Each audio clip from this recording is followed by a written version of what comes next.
in 1955, the Village and Small Scale Industry Committee, also called as Karve Committee, noted the possibility of using small scale industry to promote rural development.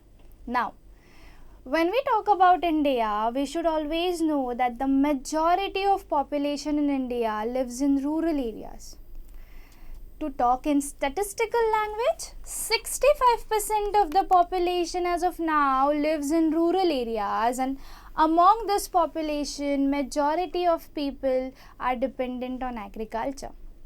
Now we know the state of agriculture in India. Agriculture in India is still lacking. Agriculture in India is based on monsoon and availability of farmers. So now, what the Karve Committee suggested that in order to develop rural areas, we have to promote small scale industries. First of all, what is small scale industries?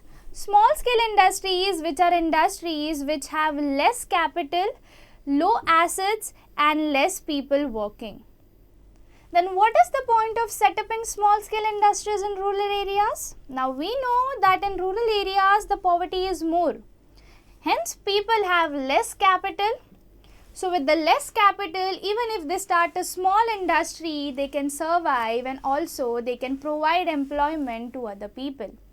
So in 1955, the Karve Committee suggested that in order to develop rural areas or for development of rural areas, the government should promote small scale industries.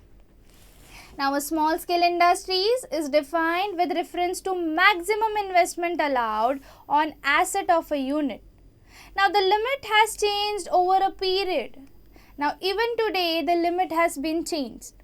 So the limit changes according to economic situation and according to the trends. So a small scale industry is defined with reference to maximum investment allowed on the asset of a unit. So for example, this is just for an example.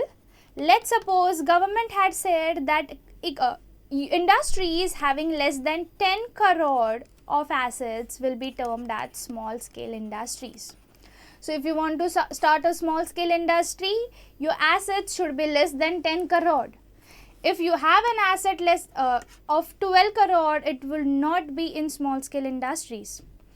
Also, existing industries whose assets are less than 10 crore will be also termed as small scale industries. So this limit changes every year according to the economic situation. So small scale industry is where maximum limit is allowed on investment of an asset for a particular unit or a particular industry. And the limit is different and limit changes every year.